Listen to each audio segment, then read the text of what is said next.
Благодарам, председателя. Почитувани граѓани, почитувани колеги претеници. Денес ние разговараме за предлог законот за изменување и дополнување на законот за финансирање на единиците на локалната самуправа. Во образложението на овој предлог закон повеќе е интервенирано во делот на долгорочното задолжување за финансирање на превземените обврски, но при тоа не е дефинирано дали овие превземени обврски се неплатени и доспеани обврски што општината ги има направено како резултат на нивното оперативно работење. Дали тие обврски се преземени од јавното предпријатие или пак како дел од превозот на ученици од средното образование, кои што се финансираат со наменски дотации, кои што можеби многу општини не ги навреме доставиле. Со овој предлог закон се прашувам дали општините ќе работат економично или дали ќе ги користат средствата од странските фондови, како што се ИПА фондовите. Со измената на задолжувањето во член 18 се скратува постапката за задолжување, но истовремено на министерот за финансии му се дава можност тој да ја издаде согласноста, се разбира во согласност со Министерството за финансии, а порано оваа постапка знаеме дека одеше преку владата на Република Македонија, повторно со согласност на Министерството за финансии. Дали измената на член 20 е многу битна, бидејќи се овозможува со задолжувањето да се финансираат превземените обврски, можеби и за други намени, од порано заостанати долгови, што ги има општината, или пак можеби и за некои предизборни цели, предизборни ветувања.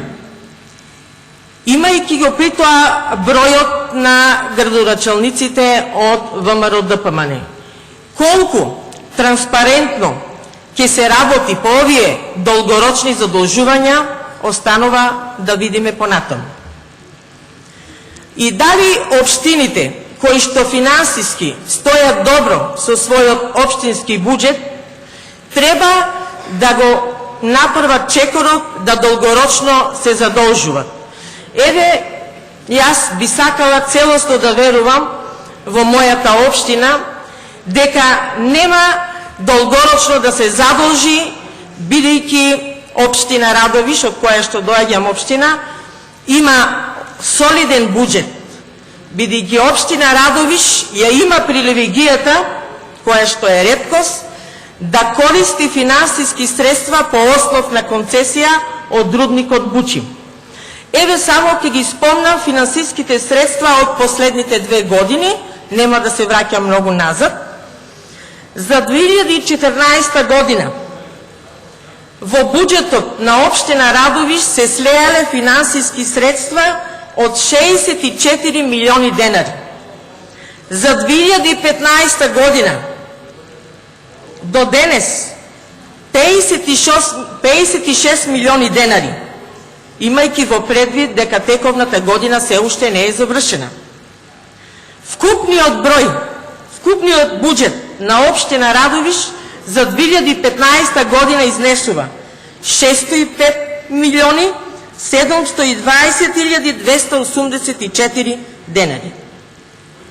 Се прашува дали општините со ваков солиден буџет треба да подлегнат на долгорочно задолжување.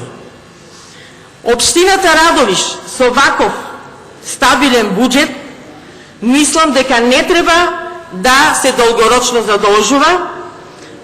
Со ваков буџет таа треба да наликува на метропола, а не на град кој умира. Во Радовиш и општината стагнираат. Нема развој, нема економски раст. се затворија гигантите Јака Табак, Јака 80, сега неколку месеца се затвори Голдбак. Јас ке верувам да има вакво задолжување од општината, но ако општината во иднина предвидува покрупни инвестиции, каде што сите овие вработени повторно ќе ги вработи, кои што се дома од овие гиганти. Јавното предпријатие Плаваја има земено кредит. Како жирант на овој кредит е општина Радовиш. Прашувам, дали ако јавното предпријатие не го врати овој долгорочен кредит, општината ќе ја превземе одговорноста овој долгорочен кредит, заем, да го врати. Новина во овој предлог закон е воведување, односно надзорот, што ќе го врши финансовата инспекција и се разбира одредувањето на глобата. Но и повторно овде имам дилема. Дали финансиската инспекција ќе може објективно да го врши надзорот? Дали и овде на финансиската инспекција ќе се овозможи самостојно да го врши надзорот, без при тоа некој да и сугерира или укажува каде треба да направи упат? Како што тоа беше и во вистината на Македонија, за Македонија, кога Миле Јанакиевски кажуваше во кои фирми блиски до СДСМ може да се направи упат.